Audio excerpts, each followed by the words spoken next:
De mémoire de technophile, je pense qu'on n'a jamais enregistré aussi tard un épisode. C'est le 176e que nous vous proposons cette semaine.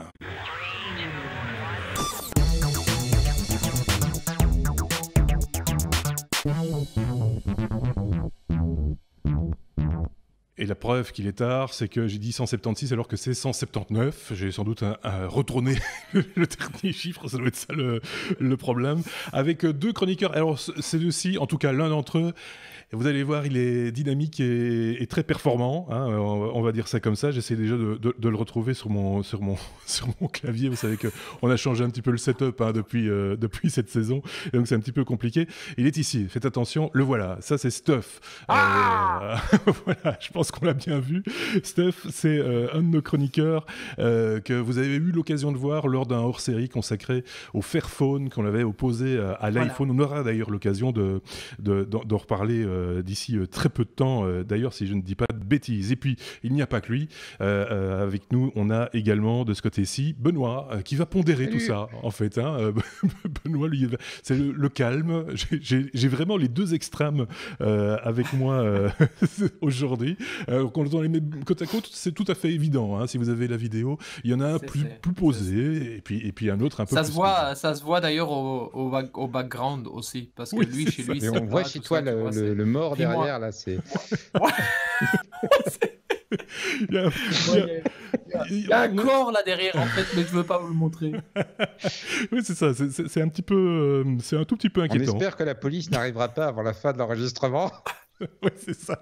On vient pour le cadavre. Si ça arrive, ce sera la Polizei.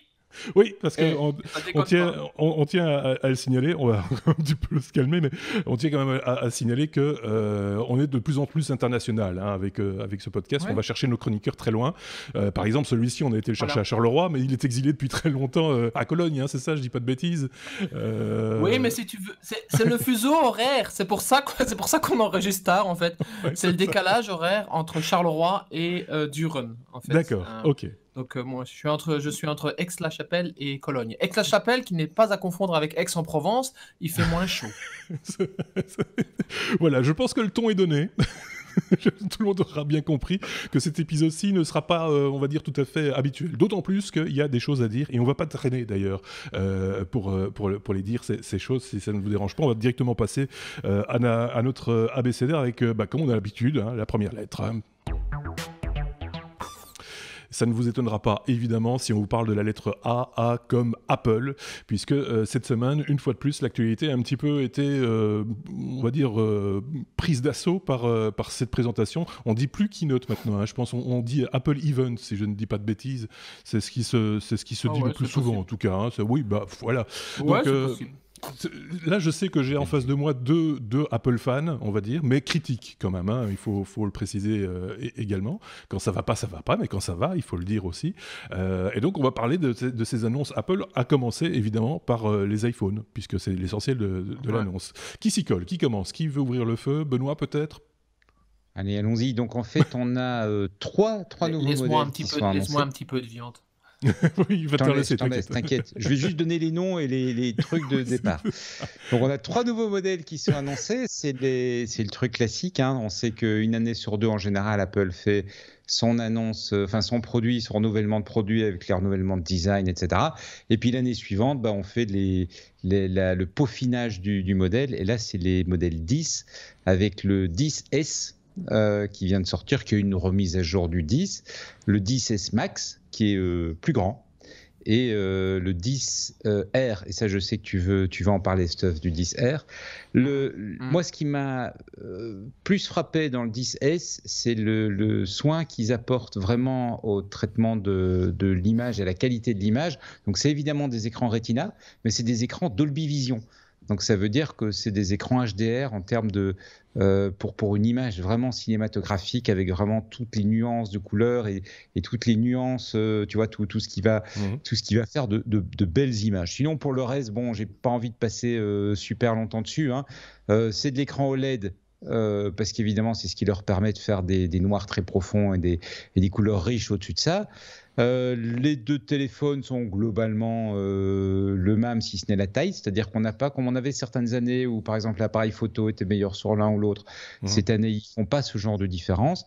On a deux appareils à l'arrière avec un petit télé et un grand angle. Et sur la face avant, évidemment, on a le Face ID. Donc, le fait de regarder ton téléphone, ça le débloque. Tu n'as plus le Touch ID, là, tu sais, où il fallait mettre avec son doigt dessus. Qu'est-ce qu'il y a d'autre? Évidemment, nouveau processeur, hein, le processeur A12, la dernière génération. Ils vont jusqu'à 512 gig. Gig ou meg? Ah, je suis pas. Non, gig. Je l'ai compris. C'est à gig. Si c'était meg, ce serait un peu court. C'est un peu serré. Hein, c'est de stockage. Donc, vu la taille des vidéos en 4K aujourd'hui, tu pourrais stocker à peu près 1 minute en fait. Oui. Non, mais oui, tout à fait. Mais c'est ce qui est cohérent justement avec l'idée des films, et d'avoir un écran Dolby Vision, etc. C'est que du coup, tu vas pouvoir te télécharger des films comme l'écran est plus grand et vraiment en profiter, quoi. Voilà, je sais pas. Enfin, il y a plein d'autres choses à dire, mais comme tu le disais là, à l'instant, Stuff, tu voudrais faire un petit peu de commentaires. Donc, sur les éléments factuels, je crois que c'est les grands éléments. Le R, c'est étonnant parce que c'est quasiment le même appareil, donc ils n'ont pas bridé, genre mis l'ancienne génération de processeurs ou quoi que ce soit. C'est le même processeur A12, mais moins cher, en jouant sur un écran LCD au lieu de l'écran OLED, donc une qualité d'image qui sera moins bonne, un seul appareil photo, et alors un fond qui va être très coloré. Donc tu vois, les autres sont assez sobres comme ça, un petit peu classieux, avec les couleurs classiques gris et noir et la couleur or qui plaît pas mal dans les pays asiatiques. Le R, par contre, ça va être 10 couleurs, ça va être de l'orange, ça va être du bleu, ça va être un petit peu... Excuse-moi, je dis pas de bêtises si je dis que le R devient l'entrée de gamme. On va en reparler hein, de cette, la manière dont les choses s'organisent maintenant au niveau des iPhones. C'est devenu l'entrée de gamme Donc le X sort de la gamme. Ils ne font pas comme ils font en certaines années, ils gardent l'ancien modèle. Ici, le X est barré de la gamme et c'est le R qui devient l'entrée de gamme. Stuff. Ouais, d'ailleurs, est-ce que vous avez compris pourquoi R? Est-ce qu'ils ont expliqué pourquoi R? Ils expliquent pas souvent, remarque. Hein. Non, c'est vrai. Mais est-ce que c'est refresh ou je sais pas. Parce qu'en fait, finalement, l'iPhone XR, 10R d'ailleurs, parce que voilà, c'est 10 et pas X. Oui. Finalement, pour faire simple, c'est l'iPhone 5C de 2018, quoi.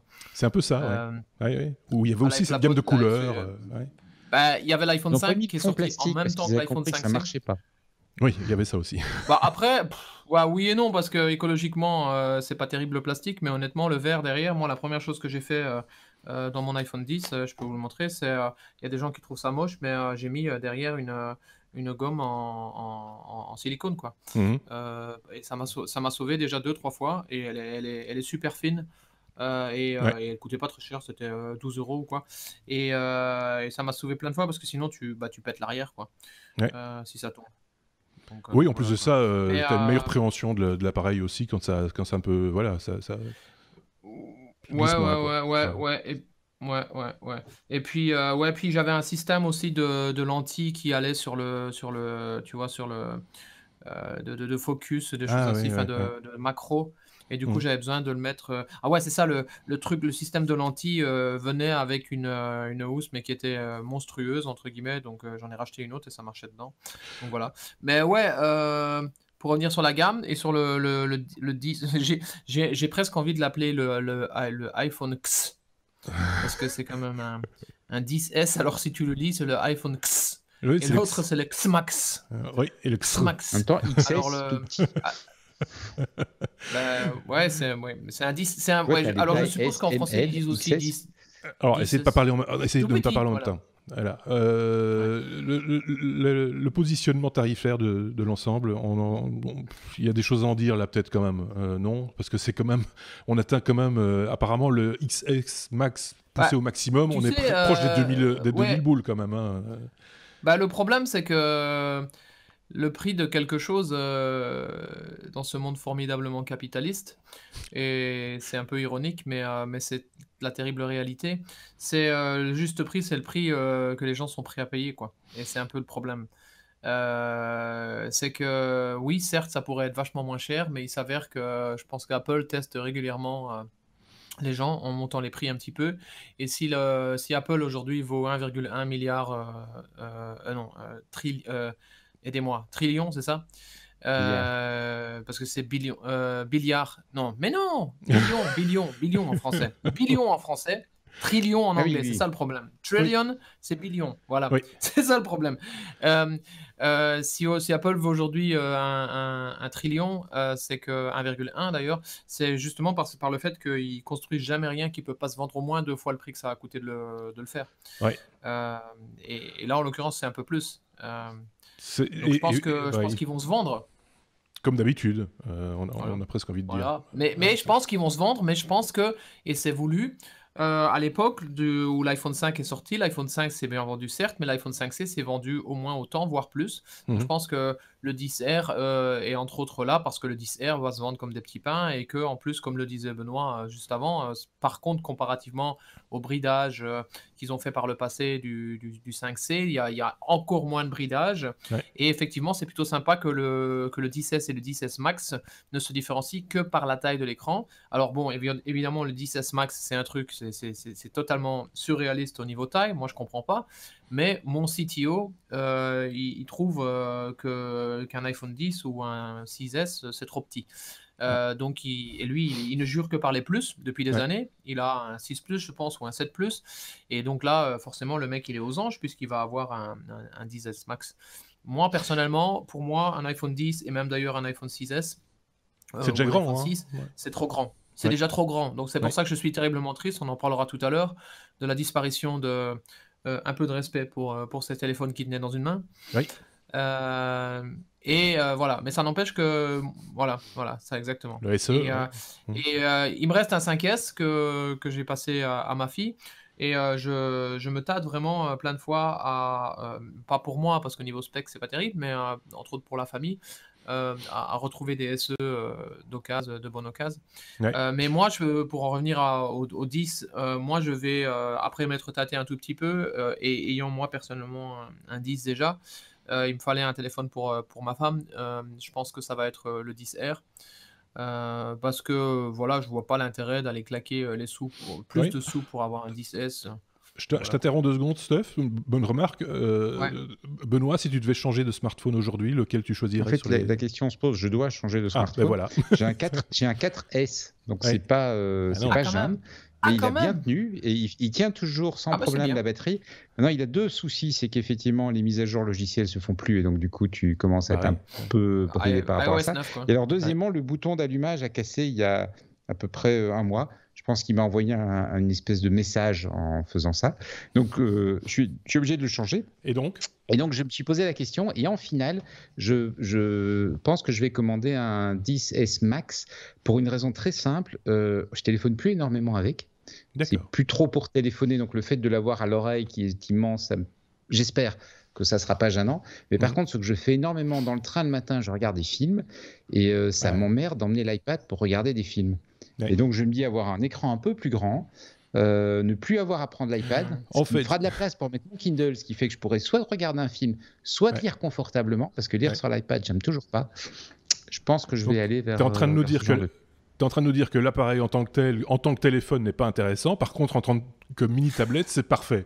C'est ça que tu es en train de nous dire. Avec l'avantage par rapport à la tablette, parce que c'est chiant à la tablette, tu vois. Je m'étais déjà dit, si cet iPad pouvait prendre des appels téléphoniques, tu vois, j'aurais vraiment plus besoin de travailler mon iPhone. Il peut. La version SIM peut. Il peut. Ouais. Non, mais même pas ça. La version n'importe laquelle. Moi, je prends des appels via, comment ça s'appelle, le truc qui fait que ça sonne sur tous les devices. Oui, c'est vrai. On peut le faire aussi. Tu utilises ton iPad comme headset. Moi, je le prends régulièrement parce que je trouve pas mon téléphone. Je prends régulièrement quelque chose qui traîne quelque part par là où ça sonne. Si tu veux, quand tu m'appelles, il y a tout qui sonne. Oui, tu dois avoir un téléphone prêt. Oui, c'est vrai. En Bluetooth, quelque part en Bluetooth. Oui. Ah oui, quelque part en Bluetooth, téléphone avec toi. Donc, si tu veux, l'idée, c'est d'avoir qu'un seul device à transporter. Donc, comme je vais au boulot, comme ça, je transporte qu'un seul device, quoi. C'est une solution Mais aussi. je te rejoins parce que effectivement, c'est un truc, c'est monstrueux, mais après, quand ça m'arrive très très souvent de regarder genre les news ou quoi sur le téléphone parce que j'ai trop la flemme d'aller chercher la tablette, machin, tatata. Et effectivement, là, par rapport à ça, c'est agréable d'avoir un truc monstrueusement grand, quoi. Et je pense que de toute façon, on va de plus en plus vers un avenir où tu as un truc monstrueusement grand qui est un téléphone. Je sais pas trop l'avenir des tablettes. Honnêtement, j'ai du mal à croire à l'avenir des tablettes à long terme. Et le petit truc qui prend pas de place et qui est toujours avec toi quand t'as pas envie de travailler sur ton téléphone, bah c'est tout simplement ça. Eh bien justement, puisque tu en parles, Steph, tu montres ton poignet et à ton poignet une watch. Et je montre donc ma série 4. Non, j'en ai pas. On va passer justement à la suite. Encore la lettre A comme Apple pour parler justement de la Watch Série 4. Steph, ça tu tenais absolument à nous en toucher un mot ou deux. Je pense que ce sera plutôt 2. Oui, bah écoute, plutôt 2, oui. Bah écoute, j'ai sauté sur l'Apple Watch quand elle est sortie en mars 2015, donc j'ai une série 0 en gros, et qui ne s'appelle pas vraiment comme ça, mais c'est comme ça qu'on les référence. Et donc c'était une 38 mm. Entre autres, je l'avais acheté la petite parce que, entre autres, je m'étais dit si je la donne à ma femme au bout d'un moment, comme c'est souvent le cas, bah, au moins elle n'aura pas un truc monstrueux à la main qui sera horrible. Il s'avère que quand j'ai changé l'année passée, la série 3 est sortie, donc 2 ans et demi après, j'ai décidé de changer. Et là, j'ai pris une 42 pour le coup. Il s'avère que ma femme, elle veut rien savoir de porter une Apple Watch. Elle dit que c'est totalement inutile. Bon, à l'époque, elle disait qu'un iPhone, c'était inutile aussi, donc on verra.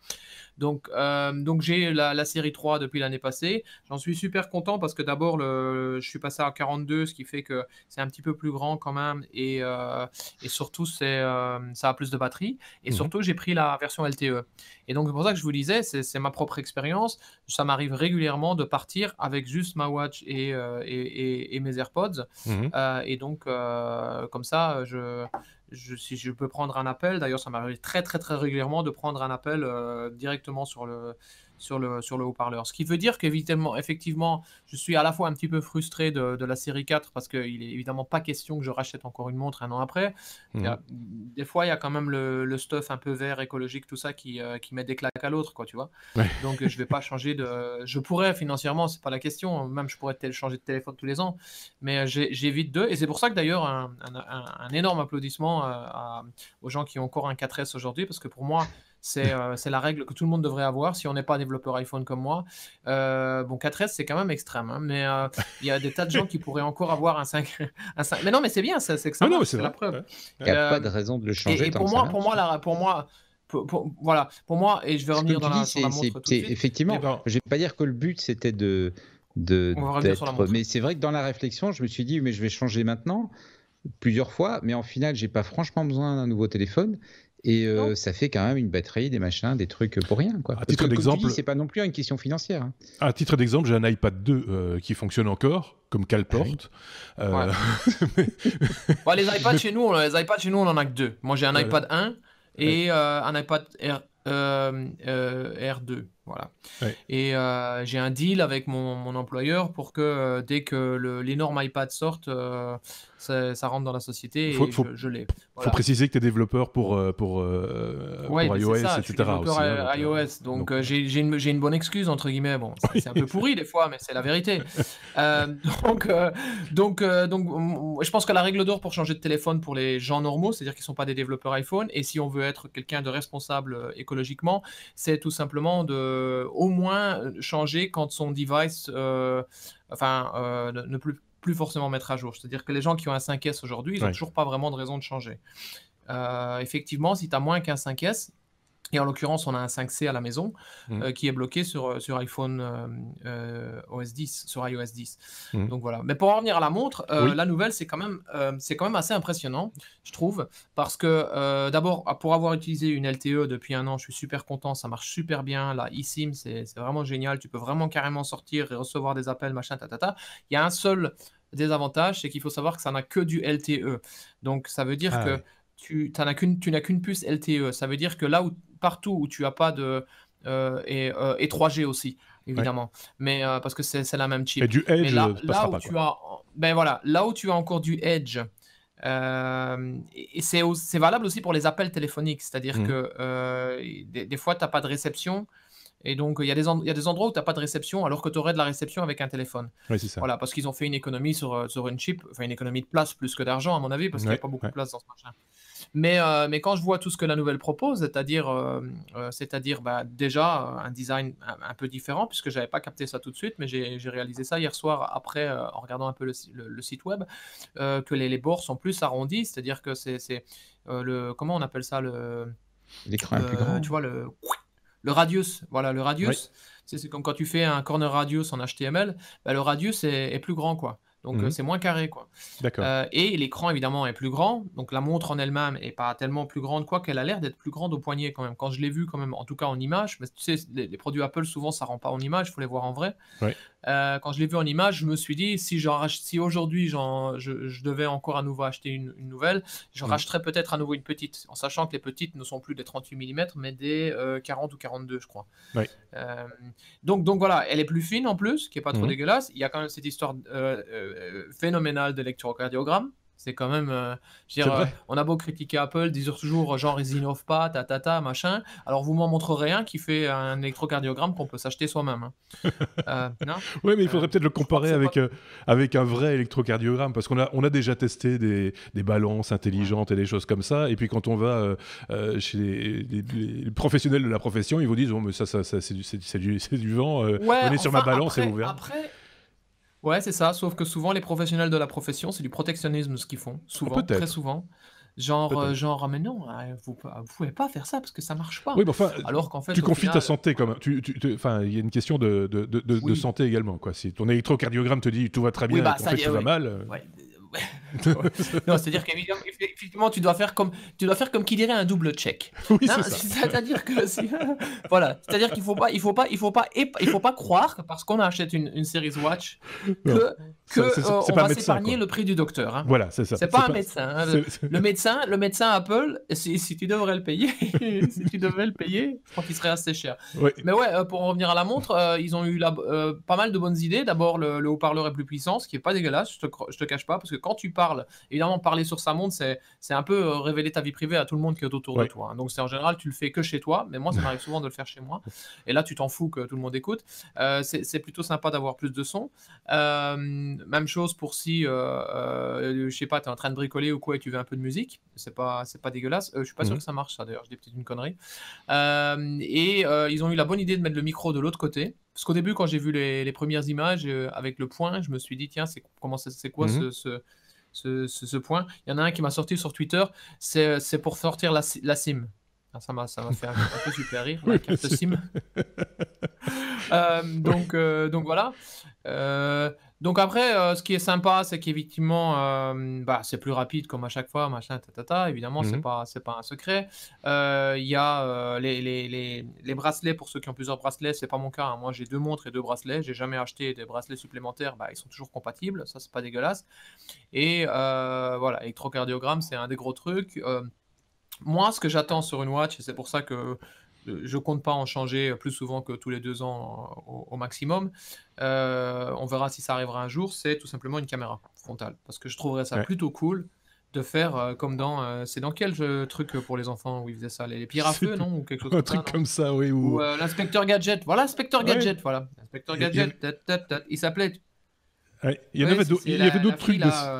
Il y avait d'autres trucs d'espionnage aussi, comme ça, où ils pouvaient parler. Enfin, mais je pense que ça va venir. Hein. Alors évidemment, ça va être une caméra pourrie, mais je pense pas que ça peut être plus pourri que sur le MacBook 12 pouces. Donc, oui, c'est le cas de le dire. Je pense qu'on a bien fait le tour de la question de la Watch, non? La Watch, c'est bon? Watch série 4. C'est toi qui décides, c'est toi. C'est toi le chef, c'est toi qui décide. On est sur quel... Parce que j'aime bien savoir ce que valent les choses. On est sur quelle fourchette de prix sur la Watch série 4? Eh bien, je ne sais pas. Ah, ben voilà. Benoît, je me tourne alors vers Benoît. Je regarde vite, mais tu es énervant avec ton histoire de prix. À chaque fois, tu demandes les prix. On n'est pas préparé à répondre à ces questions-là. Tu es embêtant, hein. Tu es un horrible capitaliste. C'est comme si l'argent... 399 $. Oui, c'est vrai. Ah, mais ça va encore. Moi, en gros, non, mais je C'est l'idée que je me faisais, c'est-à-dire que je ne vais même pas regarder parce que je ne vois pas pourquoi ils auraient changé les prix, tu vois. Ça fait des années que les montres sont globalement toujours au même prix. Attends, c'est pas la version cellulaire, hein, c'est la version sans le.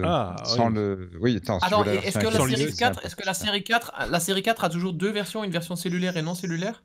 Oui. Série 4 cellulaire, tu rajoutes $100. Pardon?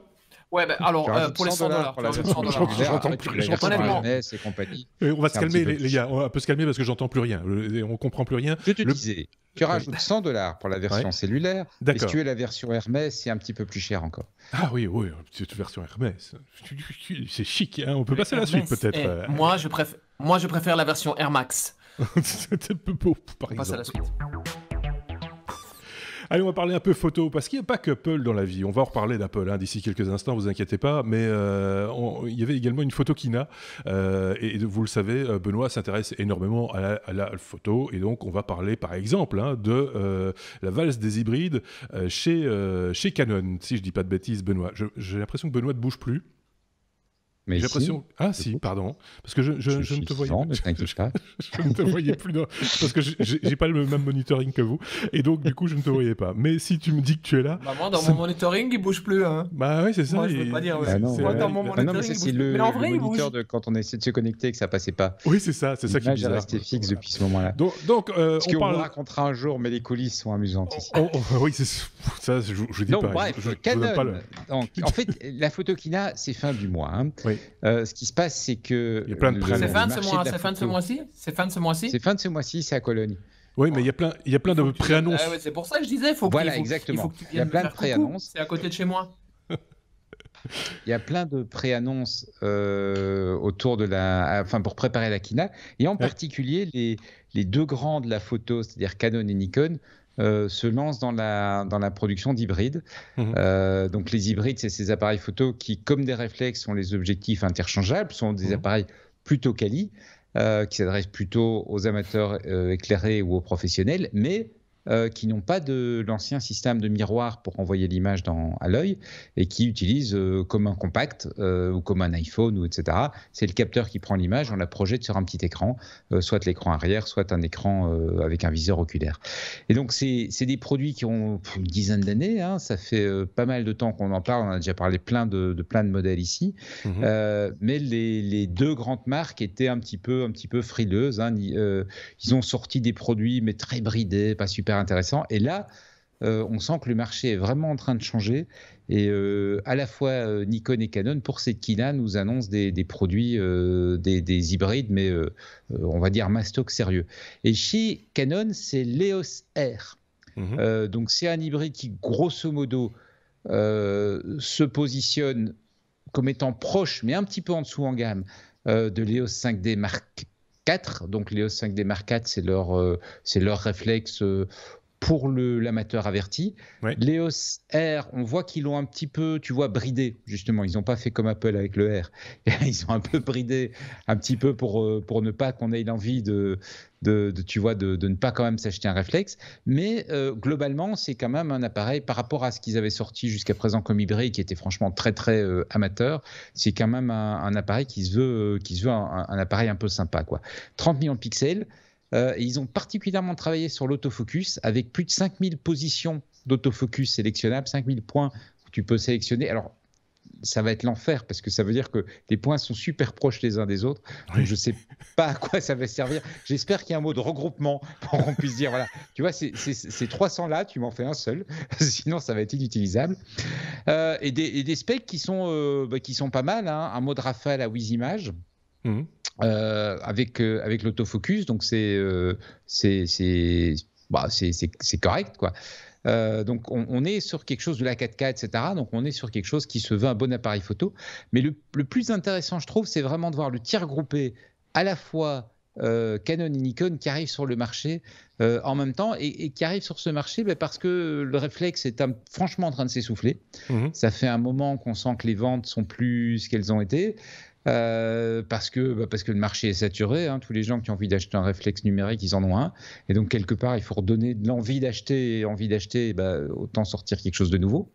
Et puis deuxièmement, avec les progressions des téléphones, parce qu'on n'a pas parlé quand on a parlé de l'iPhone, mais il y a évidemment tout un côté photo qui s'installe. Mais ce qui est intéressant, c'est que sur les smartphones, on ne fait pas évoluer l'appareil photo en tant que tel. Ce qu'on fait évoluer, c'est toute la logique de traitement. Oui. Tu sais, le truc qui fait que tu fais une photo et hop, on rend le fond flou, on simule des éclairages, on fait une espèce de studio chez toi alors que tu n'avais pas de studio photo, etc. Mais face à ça, les fabricants de réflexes, ils ont un petit peu de mal. Parce que chez eux, il faut un vrai studio avec des vrais flashs, etc. Il faut un vrai télé pour avoir l'effet bokeh. Il faut des vraies compétences de la part de l'utilisateur aussi. Hein. Un petit peu, oui, aussi. Et donc, quelque part, il se retrouve... C'est surtout ça le problème, en fait. Oui, c'est l'utilisateur. C'est que moi, j'ai eu un réflexe à une époque, et ben, j'ai abandonné. Ah ben ouais, c'est qu'on n'a pas la fibre, on n'a pas la fibre. C'est pas bon, on n'est pas bon là-dedans, on peut pas être bon dans tout, mon bon Steph. Alors depuis, je préfère, je fais des photos floues.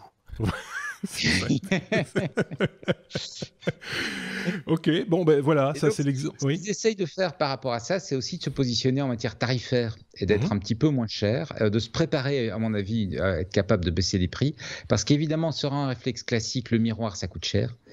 C'est beaucoup de mécanique, ça doit être placé de précision. Il y a dans une interview récente, les gens de Nikon ont dit qu'ils peuvent automatiser à peu près un tiers de tâches en plus sur un hybride par rapport à un réflexe. Donc ça veut dire que les coûts baissent. Et donc si les coûts baissent, ça veut dire que si on doit jouer sur un effet de baisse de prix pour ramener des publics, ben ils savent le faire. Par contre, avec l'EOS R, ils n'ont pas franchement baissé les coûts. On est à peu près sur le coût du réflexe. Oui. Donc on est dans les 2000 €. Parce que voilà, pour le moment, ils n'ont pas besoin, c'est nouveau, etc. Ils peuvent un petit peu jouer là-dessus. J'ai trouvé que le boîtier était très épuré. Je ne sais pas si tu as remarqué ça. Il y a moins de fioritures qu'avant, j'ai l'impression. C'est plus lisse, plus lisible. Non, ou c'est une impression ou c'est parce qu'il y a peut-être de la place. Moi, c'est pas ce qui m'a frappé. Moi, je l'ai trouvé, par rapport à d'autres hybrides, très ressemblant à un réflexe. Oui, c'est ça. Mais il est pas plus petit, par exemple, parce que souvent il est un petit peu plus petit parce qu'évidemment, ils peuvent éliminer la boîte réflexe. La boîte miroir, je veux dire. Donc, effectivement, ils peuvent le faire un petit peu plus serré. Ouais. Mais maintenant, bon,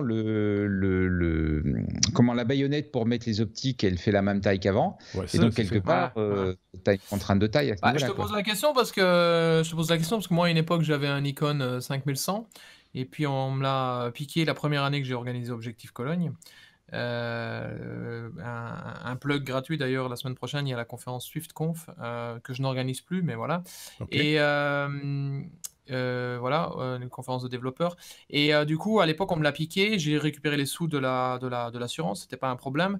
Et je me suis fait la réflexion, est-ce que je voulais vraiment racheter un truc aussi lourd à porter? Parce que le meilleur appareil photo, c'est l'appareil photo que tu as sur toi. Oui. Et du coup, je suis passé sur... j'ai voulu trouver un truc qui était un peu entre les deux et je suis tombé sur le Nikon One, en fait. Et du coup, ça fait des années que j'ai un Nikon One, mais j'ai 3 objectifs différents. Mais c'est surtout parce que j'ai acheté le AW1 qui va dans l'eau, avec l'objectif qui va dans l'eau, puis après j'ai réalisé que cet objectif était assez pourri, donc j'ai acheté deux objectifs différents. Mais tout ça pour en venir au fait que je suis très intéressé d'entendre que Nikon continue à pousser vers le mirrorless, parce que la gamme Nikon One, en tout cas moi ça me donnait l'impression depuis 2 ans qu'ils abandonnaient le bazar, quoi. On aura l'occasion d'en reparler. On va en reparler quand on va arriver sur la lettre N comme Nikon. Par exemple. Mais on va garder le suspense pour l'instant. Oui, c'est pour ça, c'est parce que c'est pas Kikon en fait. C'est pour ça qu'il y a une lettre N. Effectivement, on passe à la suite. Mais moi, je commence à comprendre comment ça marche, votre truc. Ah, mais tu vois, il a fallu arriver à la lettre E. E comme écolo. Et ça te concerne au premier chef, hein, on l'a tous bien compris. L'iPhone est encore plus écologique, apparemment. On revient un petit peu sur ce hors-série que nous avions commis ensemble il y a quelques mois, presque un an maintenant, concernant le Fairphone versus iPhone. On voyait que l'iPhone se positionnait vraiment bien sur les études qui avaient été faites par Greenpeace. C'est déjà une vieille enquête, hein, elle date de 2016, si je ne dis pas de bêtises. Je ne sais pas s'il y en a une depuis. Non, elle date de 2017 en fait. Non, il n'y en a pas depuis, mais en gros, elle a qu'un an et je pense que la prochaine ne va pas traîner à arriver. C'est pour ça que ce serait intéressant de Ils le font tous les ans, ça, ce rapport. Je pense qu'ils le font tous les ans, peut-être seulement tous les 2 ans, mais je pense qu'ils le font tous les ans. Donc il s'agit d'un rapport. C'est vraiment intéressant. Je précise, pour ceux qui ne sont pas au courant, c'est un rapport sur le côté écologique, équitable également, enfin, de tout ce qui est technologique, ça va, et toutes les marques connues, entre guillemets, sont représentées. J'invite tous ceux qui ne l'ont pas vu à aller voir le hors-série qu'on avait fait. Donc, il c'est encore plus y a simple. des gens qui vont me connaître en tant que Monsieur Pomcast, et il y en a des autres qui vont peut-être me connaître en tant que Monsieur Fairphone. Oui. Ceux qui ont regardé récemment, parce que voilà, je suis un grand fan d'Apple et c'est mon taf et tout ça, mais je suis un grand supporter de Fairphone, dans lequel j'ai d'ailleurs investi un tout petit peu d'argent, parce que, hormis le fait qu'ils tournent sur Android, ce qui est une catastrophe intersidérale, ils font des tas de choses très bien. Et sur l'analyse de Greenpeace, il y a toujours 3 points. Il y a la production d'énergie, donc combien d'énergie renouvelable sont utilisées. Là, Apple est le meilleur. Donc, on parle de toute une série de marques, c'est-à-dire Apple, Microsoft, Dell, HP, Amazon, Google, Samsung, LG, Fairphone évidemment. Et puis il y a les marques chinoises là. Alors là, il faut que tu m'aides. Il y a Huawei et j'ai plus les noms qui me viennent en tête, mais voilà. Et en gros, si je résume très fort, Apple est devant. Si je résume très fort, t'as Apple qui fait la course en tête avec Fairphone évidemment du côté vert, on va dire, de la ligne, et puis du côté rouge sang même des fois, il y a les LG, les Huawei, etc. Je résume très fort. Il y a surtout Amazon et Huawei, et au milieu il y a un peu Samsung. Mais ce qui est intéressant, c'est que ça divise en 3 catégories. La catégorie énergie, où Apple est le meilleur, Fairphone est le deuxième. La 3e catégorie, c'est la... je sais plus, figure-toi. Mais en tout cas, sur la 3e catégorie, Apple est aussi le meilleur et Fairphone est le deuxième. Donc du coup, tu vas te demander, mais comment ça se fait qu'au total, Apple est derrière Fairphone? Ça tient au fait que dans la catégorie du milieu, qui est la catégorie des matériaux, c'est-à-dire de l'or, du tin, de l'aluminium, du plastique, machin, Apple n'est pas le deuxième derrière Fairphone, mais le 3e. C'est-à-dire qu'ils sont moins bons que, je crois, HP et Dell ou quelque chose comme ça. D'accord. Donc du coup, effectivement, ça m'a super intéressé quand j'ai entendu qu'ils recyclaient du tin. Parce que c'est comme Lisa Jackson disait, c'est que le but c'est au bout d'un moment de recycler tout ce qui est déjà produit comme téléphone et de plus miner quoi. Et quand on imagine évidemment à un moment donné, je veux dire a priori, moi j'ai l'impression qu'à un moment donné tout le monde aura un téléphone, tu vois ce que je veux dire? Parce que la production d'Apple est plus rapide que la production de bébé. Donc c'est un peu ça quoi. Donc c'était une bonne nouvelle à ce niveau-là, c'était une bonne nouvelle au niveau du plastique réutilisé et il y avait 2-3 trucs comme ça. Les conditions humaines, si je résume un peu les conditions humaines dans lesquelles c'était produit aussi, hein, tu vois, tu parles des mines, des métaux rares et des choses comme ça, qui sont pas toujours produits dans des conditions... Les mines à conflit, par exemple, parce qu'il faut jamais oublier... Alors, ça, c'est un truc qui est rigolo. Petite anecdote. Moi, je suis évidemment dans les milieux très, très à gauche, très souvent, activiste écologique, avec vert, tout ça, machin, Et évidemment, il y a des tas de gens qui n'ont pas de smartphone et qui ont des dumb phones, ce qui est très, très bien, et je trouve ça génial. Et il y a des tas de gens qui, évidemment, ont quand même un smartphone, et plein de fois, je vois des mecs avec des Android ou avec des Samsung ou quoi.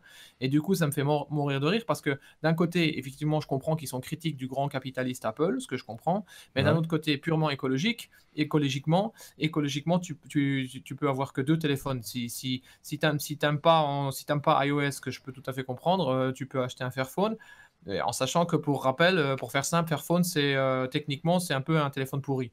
Donc il faut une grosse motivation pour avoir un Fairphone. Et derrière Apple, en fait, ça va être le meilleur. Ce qui moi m'intéresse dans l'histoire, c'est que si Apple réussit à être encore meilleur, ils vont même être meilleurs que Fairphone, et ce qui honnêtement commence à devenir compliqué pour Fairphone, parce que voilà, mais ils ont la possibilité, c'est Apple, ils ont tous les moyens du monde, donc ils peuvent le faire quoi. Mais là où ils vont jamais battre Fairphone, évidemment, c'est sur la réparabilité quoi. Oui, c'est ça, parce que le côté modulaire du Fairphone reste quand même un des arguments, on en avait parlé. Hein, et il y a un truc qui est bien, pour terminer sur Fairphone, on n'en avait pas parlé à l'autre fois, mais c'est que, tout comme Benoît qui a gardé son iPhone 4S, Fairphone, ça fait des années qu'ils n'ont pas vraiment mis à jour le modèle, sauf qu'ils ont proposé une nouvelle caméra, mais ils le font volontairement, c'est-à-dire qu'ils ne veulent pas tous les ans arriver avec un nouveau modèle, et ça, je trouve plutôt bien. Et honnêtement, je serais le premier à applaudir de toutes les mains que j'ai si Apple une année disait non, cette année-ci il n'y a pas de nouvel iPhone. Par exemple, je pense qu'on survivrait tous. Ouais, on peut tenir le coup. On a toujours eu depuis 2007, on a eu des iPhones tous les ans. C'est vrai. D'ailleurs, il y a des gens dans ma famille qui régulièrement me demandent alors c'est quand le nouvel iPhone? Oui, mais c'est ça. Mais ça, il me saoule un peu, mais c'est de ma faute, c'est moi. Oui, c'est ça, c'est de ta faute. C'est le monstre. Voilà. On passe à la suite. Parce que et de temps en temps, avec Steph, il faut donner des impulsions comme ça pour avancer par à-coup, on va dire. Et là, on est à la lettre F comme Fujifilm, Photokina encore, à venir. On en reparlera lors de la Photokina, mais il y a déjà eu des préannonces, comme on l'a déjà dit. Fujifilm qui confirme certaines choses qui étaient apparues finalement, Benoît. Exactement. Alors, face aux deux mastodontes, Nikon et Canon, qui ensemble font une part énorme du marché des réflexes et qui donc débarquent sur les hybrides en se disant on va raser la table dans pas longtemps, il y a Sony qui va bientôt faire ses préannonces. Sony qui s'est installé sur le marché de l'hybride depuis un moment et qui s'est bien implanté, ce qui explique aussi que les deux autres petits camarades ont dit il faut qu'on avance. Ouais. Et Fujifilm, qui depuis 5-6 ans maintenant sort, non 7 ans, enfin bref, sort des boîtiers qui sont intelligents, qui sont bien faits, qui sont sympas. Et donc, en voyant arriver les deux autres, ça tombe bien, ils se sont dit il est temps qu'on remette à jour et ils viennent de présenter un nouveau boîtier, mais aussi le premier boîtier d'une nouvelle génération. C'est le XT3, c'est leur 4e génération de boîtier. Parce que le premier, il ne l'avait pas fait avec objectif interchangeable, la première génération. Donc, il y a une génération sans objectif interchangeable et puis 3 générations objectifs interchangeables, donc XT3, 3e génération, qui est leur petit... donc, dans Fujifilm, en gros, ils ont une base technique et puis ils le déclinent en 2 ou 3 formes de boîtiers différentes. Et puis après, ils déclinent des boîtiers un petit peu plus simples, on va dire l'équivalent des R dans iPhone, quoi. Donc, les 2 boîtiers en général qui sont plutôt un petit peu haut de gamme, c'est le XT3 qui a un look de réflexe et le X Pro 3, enfin qui n'est pas encore été annoncé, le X Pro 3, mais on s'attend à ce qu'il arrive bientôt, qui lui a un look de caméra, tu vois, ce qu'on appelle un... Ah, j'ai le nom en anglais, je ne l'ai plus en français. Et je l'avais en français parce que j'avais préparé le truc et tout. Bon, c'est pas grave. Fais le nous en allemand. En anglais. Fais le nous là. Jawohl. Donc c'est l'appareil avec le viseur qui est séparé enfin qui est pas comme un réflexe, un viseur, un viseur optique en fait. Oui, c'est ça. Un viseur complètement optique. Comme l'appareil que tu nous avais présenté cet été d'ailleurs. Comme effectivement, comme le X100 qu'on avait présenté, qui était mon petit gadget de l'été. Ouais. Alors le grand truc en fait, je vais pas rentrer dans le détail des specs parce que ça va être un petit peu long, mais la grande idée vraiment derrière, c'est Fujifilm a un petit souci, c'est qu'ils font des appareils photo avec un capteur de taille, on va dire de taille moyenne, par rapport à ce que les deux autres proposent. Les deux autres proposent un capteur de la taille d'une pellicule 35 mm et Fujifilm propose des capteurs APS-C, c'est-à-dire la taille en dessous. Et évidemment, ils ne savent pas passer du jour au lendemain au 35 mm parce que sinon tous leurs objectifs vont plus fonctionner, etc. Donc, ils restent sur cette gamme-là et ils se rendent bien compte qu'ils vont peut-être se retrouver un petit peu en difficulté face aux deux autres. Et donc, ils ont sorti un boîtier avec absolument tout ce qu'on peut imaginer comme raffinement, une petite bête de course. Et comme le capteur est un peu plus petit et comme ils veulent bien se positionner, ils le proposent à 1 500 €.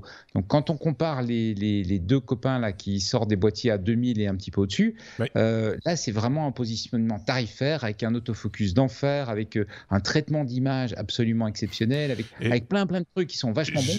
J'ai envie de dire aussi par rapport aux gammes existantes et qui ont vécu, GH5 chez Pana, série Alpha chez Sony, ils sont vraiment très concurrentiels sur le coup. Ils sont super concurrentiels en matière de prix, effectivement, parce qu'effectivement, par rapport au GH5, ils ont également énormément travaillé la vidéo. Et donc maintenant, ils ont une qualité vidéo qui est vraiment très bonne, qui est presque comparable au GH5, avec un gros atout que Fujifilm a, que, à ma connaissance, personne d'autre dans l'industrie n'a, c'est vraiment une maîtrise de la couleur qui est exceptionnelle.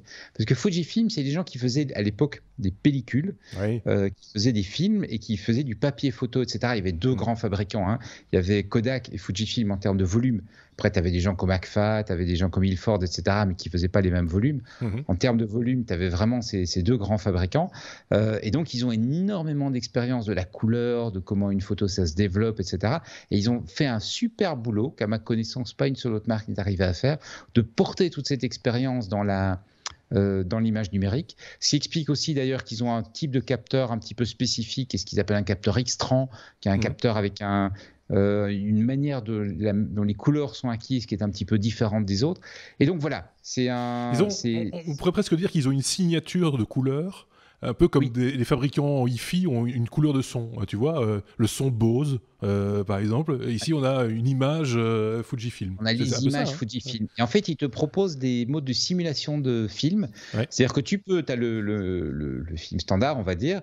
Et puis après, tu as des films Fujifilm qui étaient assez typés. Tu avais la Velvia, tu avais l'Astia, tu avais l'Acros, qui sont des films assez typés. Avec la Velvia, c'est le film qui pète, quoi. Ouais. L'Astia, c'est le film un petit peu doux pour les portraits. L'Acros, c'est un film monochrome. Et donc, il te propose dans les menus en fait de dire ben voilà, je veux cette image-là, je me la fais en Velvia, donc je vais la voir avec des couleurs un peu pétantes. Et puis, ils ont carrément commencé même à mettre du Kodachrome. Alors, ils n'ont pas appelé ça Kodachrome évidemment, mais ils te mettent le rendu que tu avais avec le Kodachrome. Et ce qui est très chouette aussi sur ce sujet-là, c'est qu'ils le font à partir d'un fichier RAW également. Donc, tu peux aussi faire ta photo en RAW et faire le redéveloppement sur le boîtier. D'accord. Parce qu'ils ne sont pas les seuls à le faire. Hein. Mais ce qui est très très sympa, c'est que justement, tu fais tes photos, tu vas dans le profil par défaut. Et puis tu te dis, tiens, mais celle-là, il me la faut un peu plus péchue. Tu repasses dessus, tu dis, OK, je me la prends en Velvia. Et paf, elle est péchue. Ou je me dis, elle est sympa, c'est un chouette portrait, mais les couleurs sont un petit peu trop fortes. Je vais le passer quelque chose de plus doux. Là, tu choisis un Astia, tu fais et donc, du coup, très vite, tu redéveloppes par rapport à ce que tu as comme workflow traditionnel avec du Canon, du Nikon, où tu dois commencer à télécharger sur ton Mac, aller voir les profils, régler, etc. Ça te prend un temps fou. Ils ont vraiment un flux de travail qui est assez sympa, quoi. Il y a une association aussi nouvelle pour Fujifilm. Alors oui, tout à fait. Donc ils n'en restent pas là. Donc ils ont annoncé le X-T3. Ils vont également annoncer sans doute un moyen format. C'est-à-dire, ils ont déjà dans leur gamme en fait un appareil numérique moyen format. Le moyen format, c'est le format au-dessus du 35 mm. Donc, c'est des capteurs vraiment mastoc. Et ils ont un premier boîtier qu'ils ont sorti il y a 1 an et demi, 2 ans, et ils vont leur mettre à jour ici sur la Kina. Et enfin, parce que ils commencent à s'implanter justement comme étant un fabricant assez sérieux, et que de plus en plus on voit des photographes qui se rendent compte que Fujifilm a une offre rapport qualité-prix qui est assez attractive. Un grand fabricant de matériel de studio, Elinchrom, qui fait des flashs de studio, vient d'annoncer sa nouvelle compatibilité avec les boîtiers Fujifilm. Donc à l'occasion de la Kina, ce qui veut dire que si tu as un Fujifilm et que tu as des flashs de studio, et là les flashs de studio, je suis d'accord, c'est pas le truc super portable comme le Nikon One, et pas du tout, mais tu peux prendre tu peux maintenant connecter ton Elinchrom à ton Fujifilm. Et c'est un truc qui était très très attendu dans la communauté Fujifilm. Il faut savoir que Benoît est un grand passionné de photos, qui s'équipe souvent avec du matériel portable, comme par exemple ta dernière acquisition, je fais une parenthèse, mais c'est une lentille de Fresnel, c'est un bazar à peu près grand comme ça. Oui. c'est énorme. Alors, c'est le truc qu'il faut savoir. C'est l'accessoire, on a parlé offline, parce que je pensais que ça intéressera un petit peu Marc. C'est l'accessoire qui te coûte 2 000 €. Je ne sais pas ce qui s'est passé. Même plus que 2 000 € normalement. Hein. C'est plus proche de 2 500 en l'occurrence. Oui, carrément, effectivement. Et je browsais sur Amazon UK et je l'ai vu à 600. Je me suis dit, c'est une erreur. Ils se sont trompés. À ce prix-là, c'est pas possible. 4 fois moins cher. Je l'ai commandé en me disant, je vais recevoir autre chose que je vais renvoyer, parce que c'est bien qu'avec Amazon, de toute façon, la maquette. Quand ils se sont trompés. Et j'ai reçu la vraie lentille et tout. C'est le truc d'enfer. C'est incroyable. Ce machin est immense. Ouais. C'est hyper lourd. C'est hyper encombrant. En gros, pour résumer, c'est un morceau de verre. C'est un spot. C'est un spot de cinéma. Voilà. Mais qui se met devant un projecteur, parce que c'est juste la lentille. Hein. Oui, c'est juste la lentille, tu mets un flash derrière. D'accord. Et donc, ça te permet de faire des photos type portrait Harcourt, etc. Des photos, ça te permet de faire des photos comme l'iPhone 10S en fait. Exactement, mais sans le logiciel. Oui, c'est la version. Ouais, parce que voilà. C'est la version où c'est des sociétés qui n'ont pas de développeurs chez eux. Ils ont juste des mecs qui savent mettre du verre ensemble. C'est le plaisir de le faire. C'est comme quand tu fais ton pain toi-même ou que tu vas chercher ton pain au boulanger. Il est quand même meilleur quand tu l'as fait toi-même, bordel. Mais c'est vrai, c'est pas faux. Enfin, bon, passons à la suite. Ouais, ça dépend de la farine, hein. On est à la lettre H, H comme humain, avec le plus animal d'entre nous aujourd'hui. J'ai envie de dire, avec Steph. On va encore parler d'iPhone, on l'a un petit peu évoqué en numéro de ce épisode 179. C'est notre regretté déjà, iPhone SE, mon bon Steph. Oui, ben écoute, je ne sais pas comment t'expliquer, mais en plus, j'ai pas compris tout de suite, moi. C'est ça le pire. J'ai pas compris tout de suite dans la keynote parce que je suis un peu dur d'oreille. Hein. Et lent. Et un peu lent, si tu veux. Quand ils ont présenté le super nouveau et machin, machin, à un moment donné, ils te montrent toute la gamme, tu vois. Et là, ils ont montré le 7, le 8. Et puis les 3 nouveaux, c'est ça? Enfin, 7, 7 plus, 8, 8 plus et les 3 nouveaux. Et moi, j'ai pas fait gaffe qu'ils nous ont viré non seulement le 6 et le 6S, mais aussi le SE. Et après, je suis allé voir sur comparer les iPhones ou choisissez les iPhones. Et tu peux toujours voir, tu peux comparer parce qu'ils laissent les anciens modèles pour les gens qui viennent d'en acheter un, si tu veux, donc ils ne les virent pas tout de suite. Mais par contre, oui, effectivement. Donc, alors ils disent sur le site, je ne sais pas si sur le site allemand ils le disent comme ça aussi, mais en tout cas sur le site belge d'Apple. Non, ils le disent en allemand. Oui, ils le disent en allemand, certes, mais ils disent disponible dans disponible dans notre réseau de distribution. C'est à propos du SE. Ah. Oui, disponible dans notre réseau de... Oui, ça veut dire que pour il reste des stocks à écouler. Quoi. Mais tu sais, attends, rien n'est perdu. Parce que je vous rappelle que quand moi j'avais un 5S, que j'ai toujours d'ailleurs, et puis c'était comment? Puis après, j'ai commencé à travailler dans mon ex-boîte. Ils m'ont donné comme téléphone de société un 5C. Alors, ça me faisait rire parce que j'avais un 5S. Mais après, un an après mon contrat, donc après les 2 ans, j'ai racheté personnellement un 6S. Alors qu'honnêtement, j'avais pas envie d'avoir un grand téléphone. Mais il faut voir qu'à l'époque où le 6S est sorti, le téléphone 4 pouces, c'était toujours le 5S. Oui. Donc, voilà, j'ai fait le choix, machin, Et puis, 6 mois plus tard, l'iPhone SE est sorti. Je vous rappelle qu'il est sorti 2 ans et demi après l'iPhone 5S, en gros le successeur du 5S, avec les specs du 6S. Fallait pas oublier ça. Ce qui fait que moi, comme justement dans la boîte là, c'était le moment de changer mon téléphone, parce que ça faisait 2 ans à peu près que j'avais le 5C, je me suis fait avoir un SE que j'ai utilisé pendant des années, enfin pendant 1 an ou 2. Du coup, voilà. Tout ça pour dire que le SE est quand même sorti maintenant, entre-temps, c'était quand? C'était 2016, quelque chose comme ça, je pense. Donc ça commence à dater un peu, mais who knows? Je sais pas. Est-ce que Apple a définitivement cette fois-ci abandonné parce qu'à l'époque où le SE est sorti, ils vendaient quand même encore le 5S. Ils vendaient le 5S, le 6 et le 6S. Oui. Donc là, moi, je pense que d'un point de vue stratégique, ils l'ont sorti un petit peu tôt, le SE, et ça a un petit peu coupé l'herbe sous le pied du 6 et du 6S. Pour des gens comme nous, comme moi par exemple, qui se sont rués sur le SE et qui auraient pu craquer pour le 6S entre-temps. Tu vois? Ouais, sauf que je continue à aimer le quand format. j'ai le 5S de ma fille dans les mains, je suis désolé, je tombe amoureux. Hein. C'est le format. C'est tellement pratique. C'est un téléphone, quoi. Et c'est un téléphone que tu sais mettre dans ta poche en plus, t'es pas obligé, parce que moi je porte plus de baggy depuis quelques années, donc voilà, c'est serré quand donc du coup c'est pour ça quoi.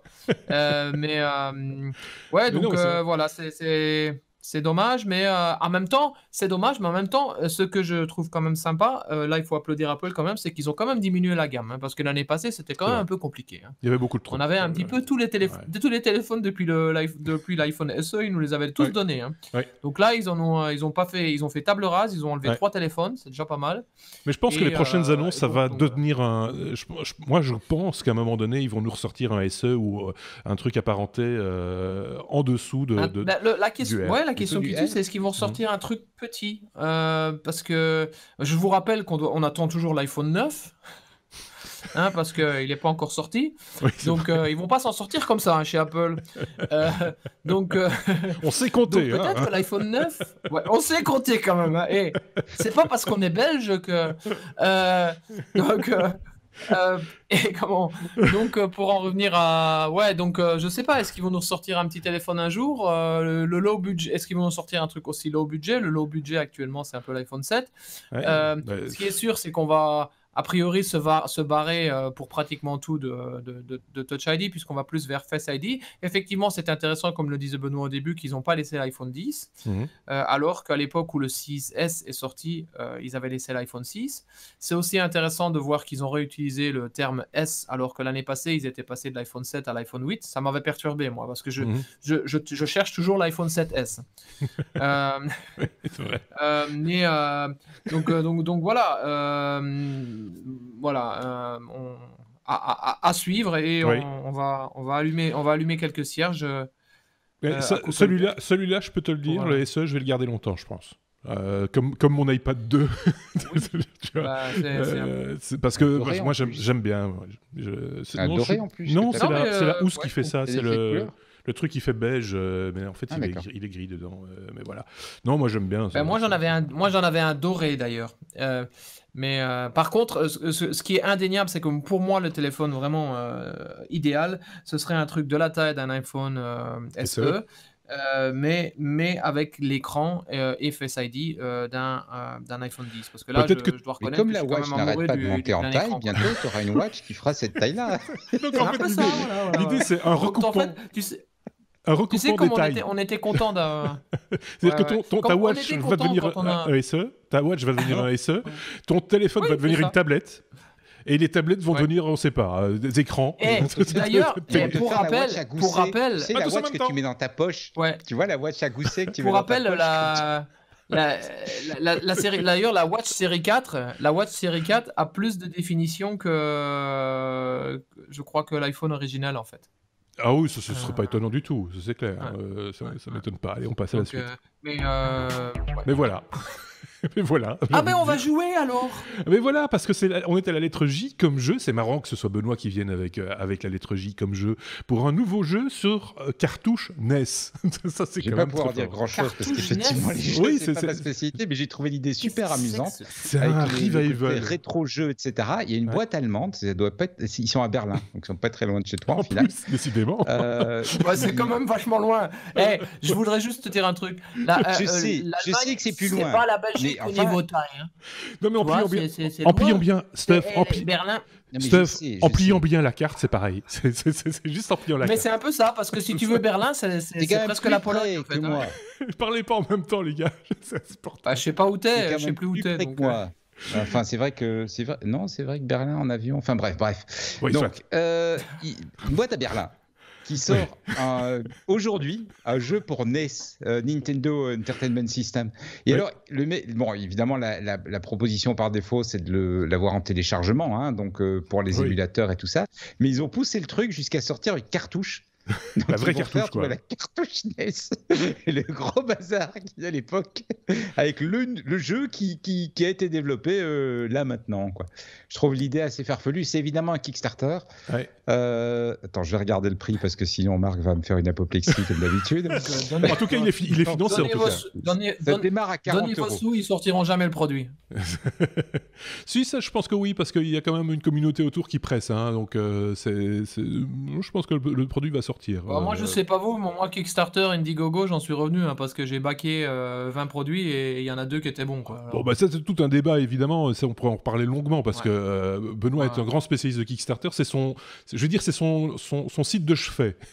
Il y en a qui ont des livres. C'est son vice. Ou peut-être son vice. Oui.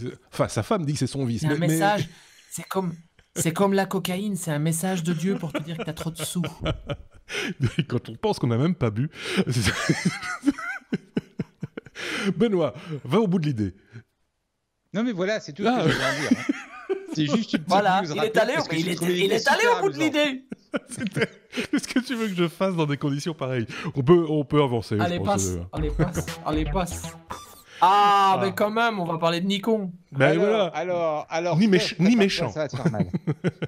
Oui, parce que ça va coûter des sous, à mon avis. Prépare-toi, Stuff, ça va te faire mal. Donc, c'est vrai que moi, je suis un peu comme toi. Hein. Ce que j'aimais bien dans les hybrides, c'était le fait que ce soit des petits boîtiers, légers, pas encombrants. D'ailleurs, j'aime beaucoup ce qui va, je pense, devenir les feux micro 4 tiers, parce qu'apparemment Panasonic aussi va aller vers du plein format. Mais j'aimais bien ces boîtiers et j'étais vraiment tombé amoureux de ces boîtiers parce qu'ils sont pas encombrants, ils sont quali. C'est comme tu disais tout à l'heure, le boîtier qu'on a toujours sur soi. Et donc chez Nikon, ça s'est traduit par la gamme Nikon One qu'ils ont vendu, mais bon, en même temps, Nikon, je pense qu'ils essaieraient de vendre, je sais pas moi, de l'eau dans le Sahara, ils arriveront à ne pas la faire reguer, donc leur marketing est toujours une horreur totale, donc ils n'ont pas franchement réussi à percer avec le One, et du coup, là, ils viennent avec un boîtier qui se veut remplacement d'un réflexe, et donc c'est un plein format, c'est un gros bazar, et non seulement c'est un grand capteur, donc ça veut dire forcément un grand boîtier et des grands objectifs. Donc tu oublies tout ce que tu as amené dans le One. Ça va être comme un réflexe, ça va être un peu plus léger, mais quand même relativement en gros et encombrant. Ils ont fait un truc, ils sont carrément partis vers une nouvelle monture, donc de nouveaux objectifs, et ils se sont fait plaisir, les ingénieurs chez Nikon, parce que ça fait longtemps qu'ils sont avec une monture qui est assez petite, c'est la plus petite de l'industrie, et là ils sont fait la plus grande. Donc ils sont à 55 mm, c'est le truc gigantesque. Ce sont des cerceaux en fait. De faire des objectifs normalement super quali, mais voilà, c'est fini du coup, c'est pratique. Tu vas gros et encombrant comme le réflexe. C'est pratique. Tu vas pouvoir mettre le truc que tu as acheté à 600 € sur Amazon. Là, tu vas pouvoir le mettre dessus alors. Ouais, voilà, c'est ça directement sur la lentille du truc. Avec une monture pareille et un diamètre pareil, si tu fais du vignettage, là franchement c'est qu'il y a un vrai problème. Hein. Je pense que s'ils ont pas des optiques. D'ailleurs, ils ont annoncé une optique f0.95, donc ultra lumineuse. Ouais. Donc ils ont annoncé 2 boîtiers, le Z6 et le Z7. Le Z6 est encore relativement, enfin c'est le boîtier, je veux dire, je pense sur lequel ils vont faire un peu plus de ventes, qui est dans les 2000. Et le Z7, c'est un boîtier avec 45 millions de pixels. Donc on est dans du boîtier qui vise en fait un marché pro, genre mariage, portrait, etc. Ouais, c'est ça, ouais. Pas encore la photographie de sport parce qu'ils sont pas encore la vitesse et la rafale et tout. Mais voilà. Comme tout le monde, quand on passe à l'hybride, ils ont évidemment bien mis en avant le côté vidéo.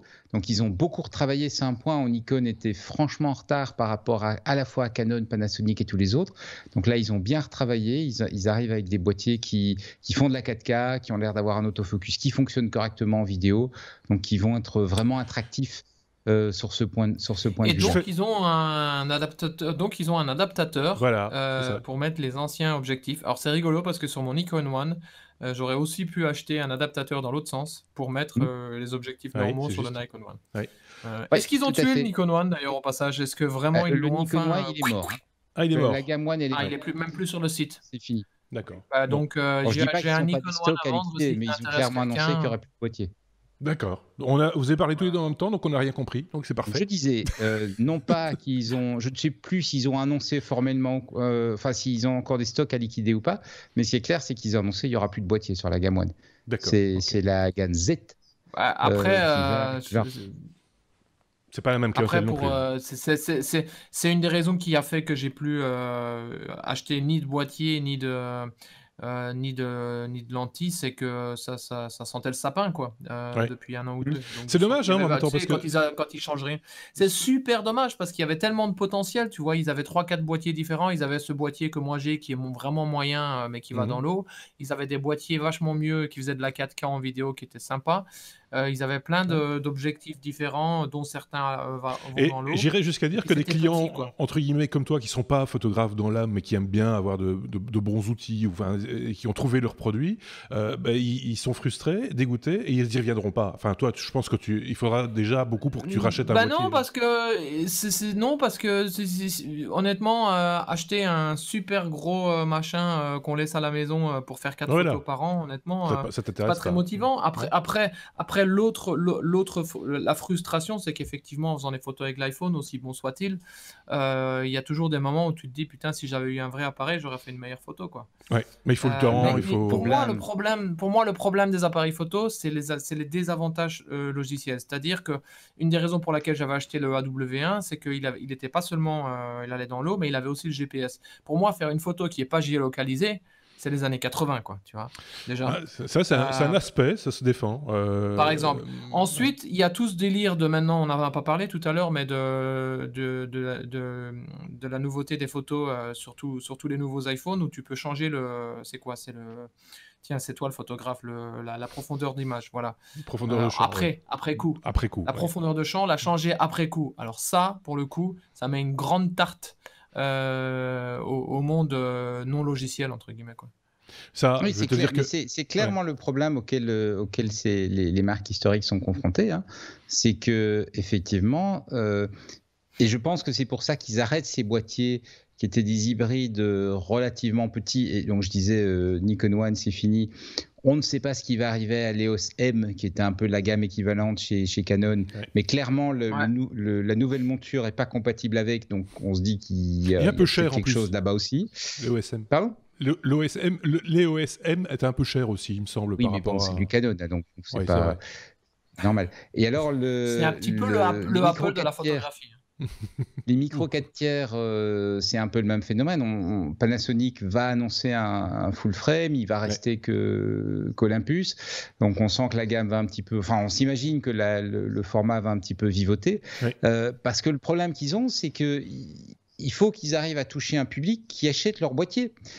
Et effectivement, les gens qui aiment bien se faire une photo mais qui n'ont pas envie d'eux, ils ont leur smartphone. Et comme les smartphones sont de plus en plus efficaces avec le logiciel, etc., ça devient compliqué de vendre. Et en plus, il faut quand même pas oublier, particulièrement Nikon, c'est pas des foudres en matière de marketing, ces gens-là.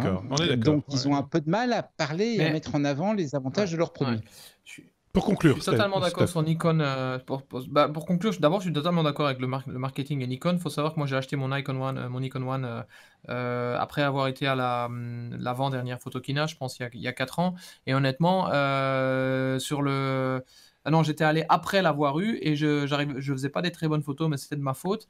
Et en gros, je voulais avoir des informations sur le stand Nikon, sur le Nikon One, et j'ai trouvé personne qui pouvait vraiment être compétent, quoi. C'est-à-dire ils avaient une série de branquignoles phénoménales, et effectivement, leur site web, c'est une catastrophe.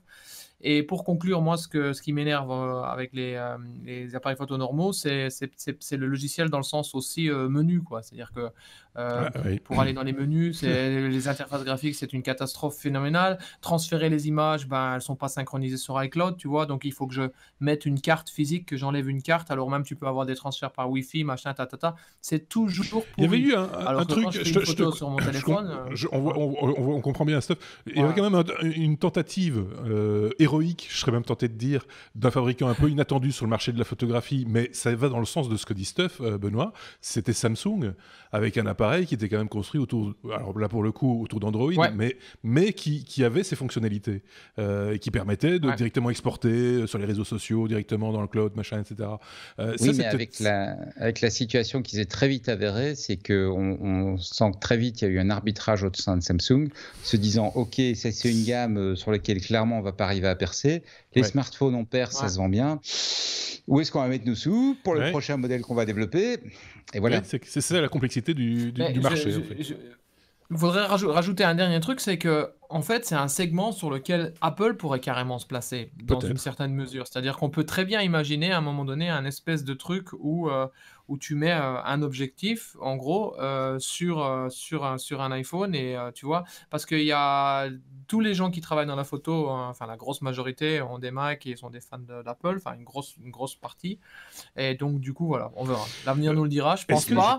Mais il y a eu à un moment donné des grosses rumeurs sur Photoshop.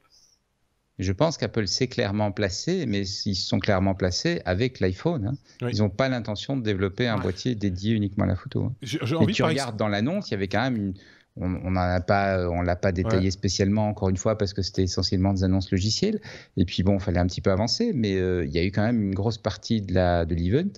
Dans la présentation, la photo était un élément important, quoi. Il y a une marque et la vidéo aussi. Il y a une marque peu connue du grand public en vidéo qui est Red. Et qui propose un smartphone.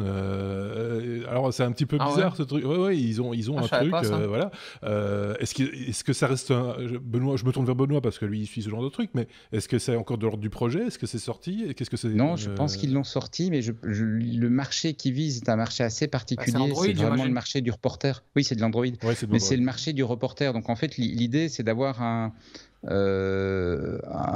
comment dire, c'est pour les gens qui font de l'image, qui ont besoin de pouvoir rapidement transférer les images, qui ont besoin d'avoir une caméra mais qui soit un petit peu plus connectée, quoi. C'est ça, oui. Mais Red, c'est des produits professionnels, c'est pas un produit que tu vas et le côté téléphone, je pense, est pas exceptionnel, quoi. Oui, c'est ça. Ok. Bon. Pour le coup, juste un dernier truc, pour le coup, à la décharge des vrais boîtiers, c'est que faire de la vidéo, moi je suis assez souvent genre dans la forêt et je dois filmer des actions, machin, avec un téléphone, c'est quand même un peu, tu sais jamais où le tenir, quoi, surtout avec un 10, tu vois. Alors tu dois avoir éventuellement un boîtier, il faut un peu machin l'accessoiriser, où tu l'accroches, il faut un Tu peu vois, c'est pas accessoiriser. très accessoirisé. Et l'autre problème derrière, c'est que c'est moins robuste. C'est-à-dire, s'il y en a un qui te pousse et que ton téléphone il tombe, bah voilà, t'as perdu ton téléphone, quoi. Mais ça, sur l'aspect journalisme un peu à l'arrache au smartphone, on pourrait faire presque des numéros spéciaux autour de ça parce qu'il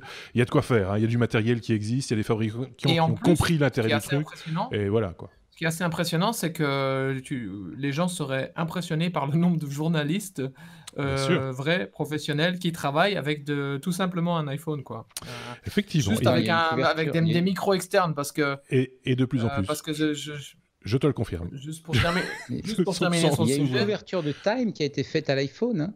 Oui, Time, c'est quand même un magazine classique. C'était la couverture, la couve, pas une image intérieure. Donc voilà, ça montre aussi qu'effectivement ces boîtiers ont une qualité qui est maintenant très très bonne. Il y a énormément, genre j'ai pas le pourcentage exact, mais je vais pas dire de bêtises, mais énormément d'images d'agences donc qui sont distribuées aux chaînes de télévision, qui sont filmées à l'iPhone et que l'on retrouve sur les chaînes de télévision que vous regardez tous les jours et plus personne ne s'aperçoit de différence ou quoi que ce soit. Et d'ailleurs, un bel exemple, s'il te plaît, un bel exemple, c'était la BBC qui avait fait un direct à l'iPhone parce que le car SNG était tombé en panne.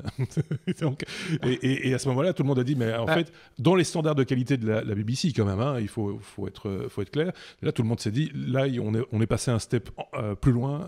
Il se passe quelque chose autour de ces outils-là. Ce qui est intéressant, c'est que...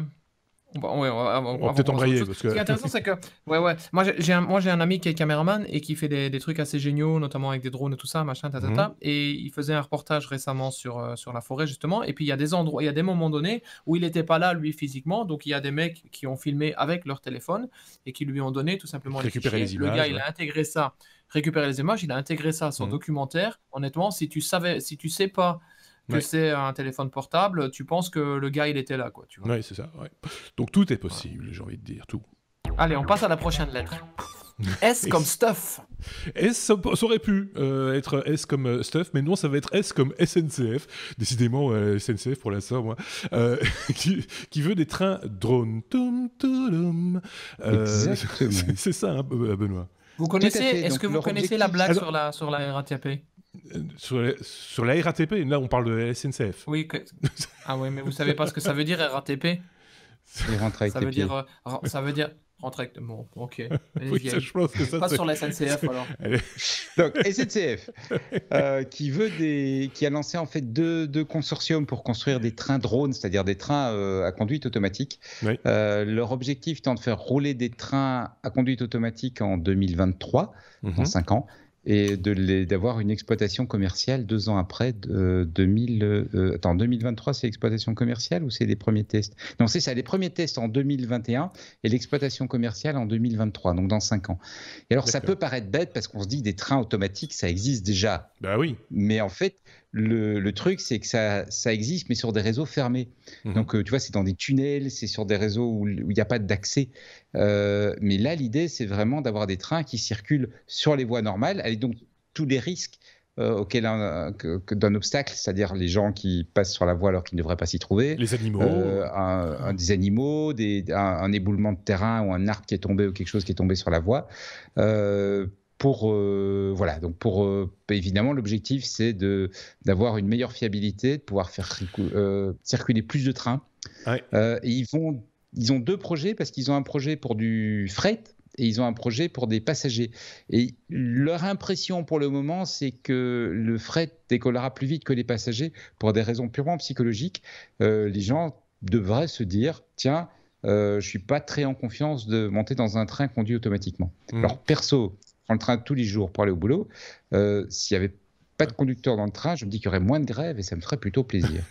Je me faisais la réflexion cette semaine, justement, parce que j'étais à Paris, je prenais le métro de manière automatique, machin, il y avait un problème sur la ligne, peu importe, et je me demandais, il y avait un monde de fous, évidemment, parce que dès qu'il y a un problème, du coup, quand ça bug vraiment, vraiment bien, et je me disais, parmi tous ces gens, il y a certainement un certain pourcentage de personnes qui sont contre l'idée du véhicule autonome. Et ça m'amuse assez d'imaginer qu'ils prennent quand même un train qui, lui, est autonome. Mais, comme tu le disais, dans un milieu contrôlé. Et c'est ça l'enjeu du véhicule autonome, c'est d'arriver à le faire fonctionner dans un milieu qui l'est de moins en moins contrôlé, avec de plus en plus de risques parallèles. Le train, c'est peut-être une étape, finalement, vers autre chose de véhicules, parce que j'imagine que là aussi, il sera question d'intercommunication entre les trains aussi, pour éviter de se rentrer dedans et des choses comme ça. Donc, voilà. Ça existe déjà. Ça existe déjà. L'intercommunication entre les trains, tu l'as déjà. Tu as des systèmes de freinage automatique qui font que tu n'as jamais qu'un seul train sur un segment de voie.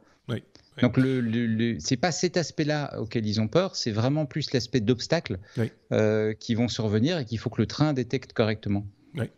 Ouais, moi je trouve ça intéressant comme démarche. Sinon, ce qui est intéressant, c'est de voir éventuellement une augmentation d'utilisation des trains pour le fret, parce que si on pouvait avoir un peu moins de camions sur les routes, ce serait pas trop mal. Par exemple, il s'avère que pour le transport de marchandises, le système ferroviaire est sous-utilisé en Europe. Quoi. Et c'est vrai qu'avec de l'automatisation, c'est très lent. Oui, en plus. Mais avec de l'automatisation, et ça on le voit par exemple avec le métro, avec certaines lignes de métro, tu peux effectivement augmenter la cadence des trains. Tu sais pas avoir une ligne de métro avec une rame toutes les 2 minutes quand c'est conduit par des êtres humains. Enfin, il y a trop d'aléas. Donc ici, on pourrait faire rouler plus de trains sur les voies avec plus de fret, effectivement, et donc faire des économies à tout niveau, quoi. C'est plutôt une bonne idée, finalement. Après, pour rappel, la SNCF, c'est quand même un peu en France, donc ils vont pas s'en sortir comme ça, à mon avis. Ça va prendre un peu de temps. Non, mais je pense au niveau syndicat et grève et tout ça. Donc peut-être qu'ils devraient le sortir dans un autre pays avant. Et... Comme par exemple l'Angleterre. Juste pour rire. Les syndicats là-bas, c'est pour rire alors. Mais la Deutsche Bahn a aussi des expériences. Ils ont des choses comme ça, je pense. On en avait parlé. Oui, mais sauf qu'ici, personne fait grève. Oui, mais c'est pour ça, justement. C'est pour ça. On va terminer ce 179e... Tu ne feras pas grève. On va conclure ce 179e épisode avec la lettre T comme trépied. Je pense que c'est la dernière lettre du... J'ai un doute tout d'un coup. On n'avait pas de Z, on n'a pas de W. On n'a pas de Z, on n'a pas de W. T comme trépied. Et j'ai vu Benoît s'émouvoir sur Twitter cet après-midi, je pense, ou ce matin, d'un nouveau trépied. Encore un projet Kickstarter qui est entièrement financé, je pense, avec une bonne idée. Parce que c'est une idée qui fonctionne depuis toujours, Benoît, il faut le reconnaître aussi. Alors, tout à fait, donc c'est un trépied qui se veut plus petit, plus léger, plus pratique, et moi quand je vois un trépied nouveau, je ne sais pas résister. L'idée c'est en fait un trépied dont le principe c'est le dessus du trépied, la partie qui va être tenue par l'appareil photo, au lieu d'avoir justement les 3 pieds qui montent jusque là pour assurer de la stabilité, c'est comme une voile, tu vas avoir des câbles tendus, et les câbles tendus vont assurer la stabilité. C'est comme un pylône, en fait. C'est le mât du bateau, si tu veux, qui ne s'en va pas alors qu'il y a du vent. C'est le principe du pylône. Voilà. Oui, c'est le même principe, effectivement. Donc l'idée, c'est d'avoir un... Du coup, ça leur permet d'avoir beaucoup moins de matériaux et d'avoir quelque chose qui peut être beaucoup plus compact. Alors, c'est un Kickstarter. Je le dis à chaque fois, un Kickstarter, ça veut dire une chance sur 2 que le produit n'arrive pas ou soit pas satisfaisant.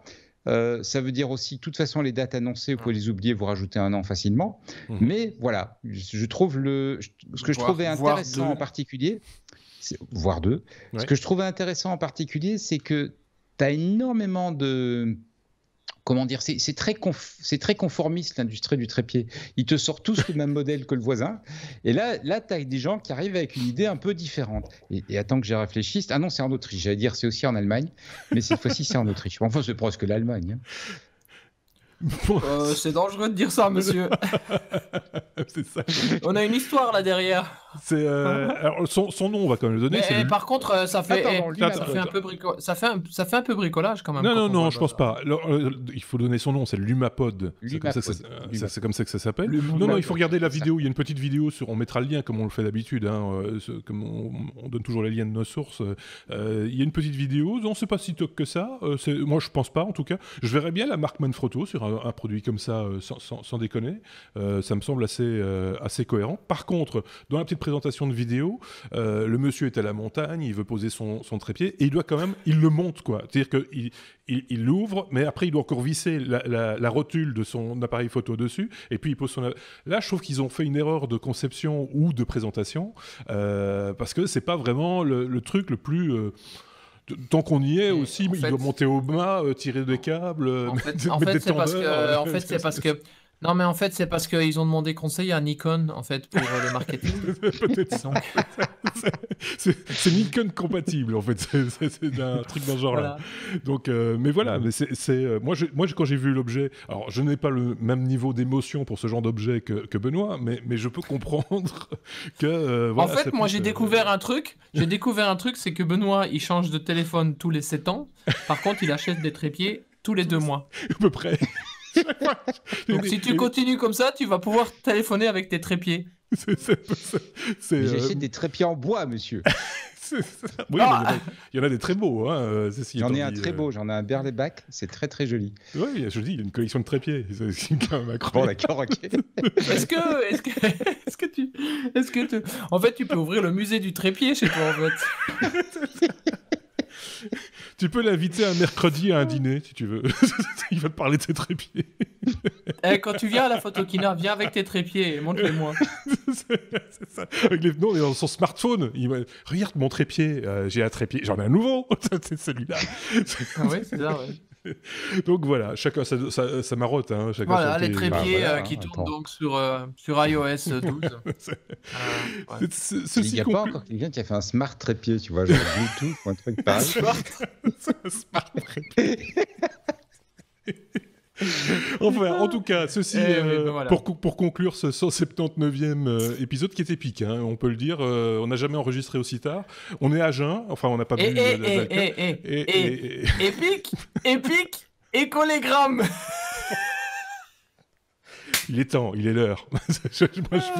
Je vous le dis, il est l'heure. On va remercier Stuff, on va le remettre dans sa boîte ou dans son sac en plastique. Oui, on va remballer dans sa petite boîte. On va le remettre dans sa petite boîte. On va remercier Benoît également qu'on retrouvera très, très bientôt. Stuff aussi, on le retrouvera à l'occasion. Hein. N'ayez crainte, parce que moi, ce garçon est très très occupé, on a difficile à l'avoir, mais là, en l'occurrence, il nous a un peu dépanné aussi au pied levé. Très gentil de ta part. Et donc, on se retrouvera avec d'autres chroniqueurs la semaine prochaine. Je vous ai dépanné au trépied levé. On va pas s'en sortir. Merci de nous avoir suivis. J'allais dire aussi tard, mais on n'est pas en direct, c'est complètement con. Merci de nous avoir écoutés aussi longtemps, ça c'est très, très important. N'hésitez pas à commenter, mettez des pouces sur YouTube, mettez des étoiles sur les autres applications si vous avez apprécié. Partagez, n'hésitez pas, c'est notre petite récompense à nous. Merci Steph, merci Benoît et on se dit à très très bientôt. Salut.